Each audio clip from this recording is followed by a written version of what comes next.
আসসালামু আলাইকুম। এই যে আজকে আমি ব্রিকেট মাছ রান্না করব।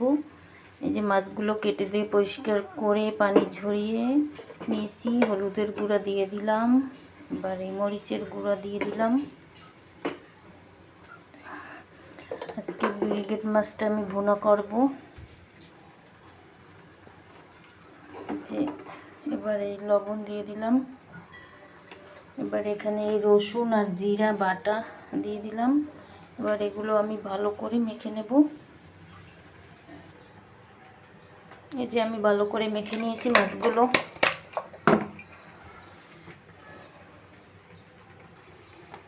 এবার চুলায় একটি কড়াই দিয়ে তেল দিয়ে দিয়েছি, তেলটা গরম হয়ে গেছে। এবার এর ভিতরে আমি পেঁয়াজ কুচি দিয়ে দেব।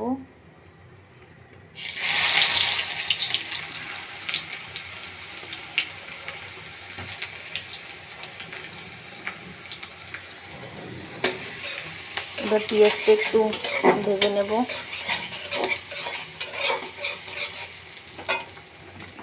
আর এদিকে আমি ঢেঁড়স ভাজি করতেছি।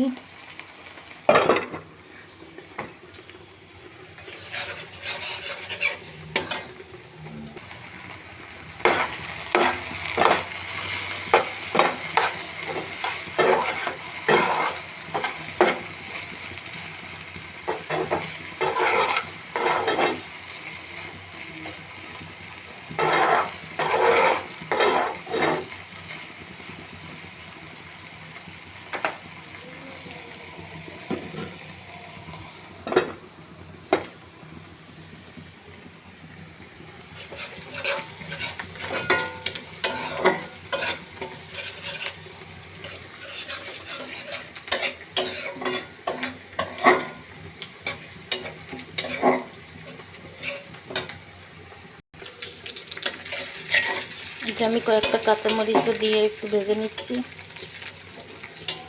এবার আমি মাছগুলো দিয়ে দেব। মাছগুলো আজকে আর ভাজবো না, এভাবে কষিয়ে রান্না করব।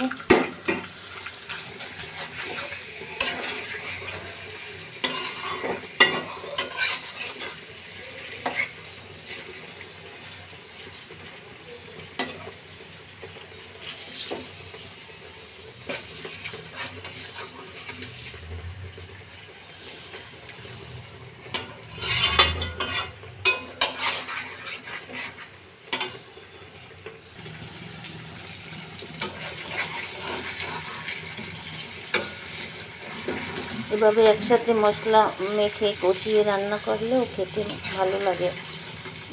মাছ সবসময় একই ভেজে রান্না না করলেও হয়। এভাবে মশলা মাখাইয়া কষাইয়া রান্না করলে খারাপ লাগে না। একটা মাথাটা ভুনে নেব ভালো করে।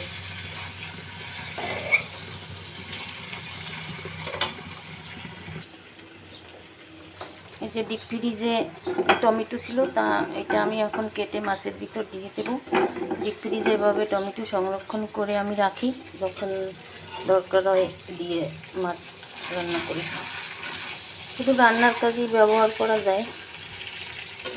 এই যে মাছগুলো একটু ভুনা ভুনা হয়ে গেছে। এবার টমেটো দিয়ে পানি দিয়ে দেবো, ঝোলের পানি।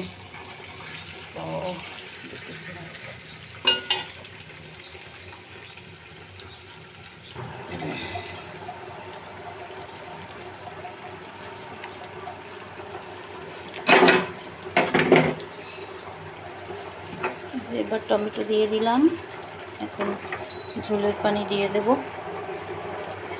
প্রথমে একটু পাতিলা ধুয়ে পানি দিলাম।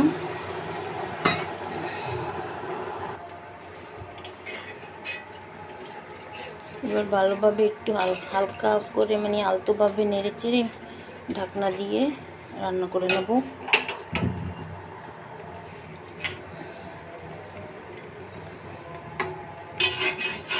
মাছটা একটু হালকা ঝোল ঝোল করে রাখবো, একদম বোনা শুকনো করবো না, যেহেতু একদম তাজা জ্যান্ত মাছ। আর একটু আমি না ভেজে রান্না করেছি, এজন্যই।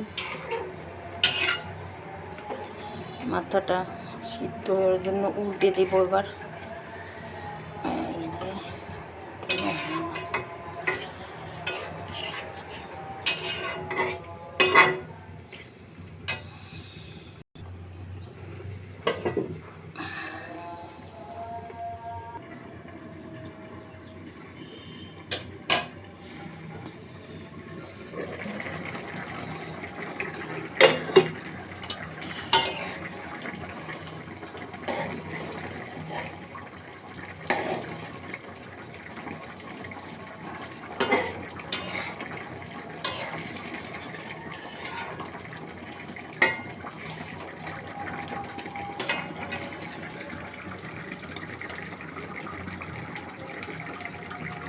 এই যে এবার আমি ধনেপাতা দিয়ে দেবো।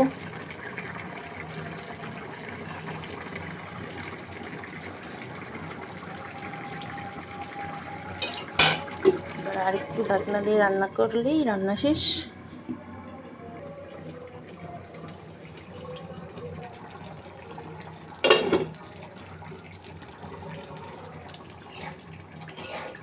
এই যে এভাবে আমি একটু ঝোল ঝোল রাখবো।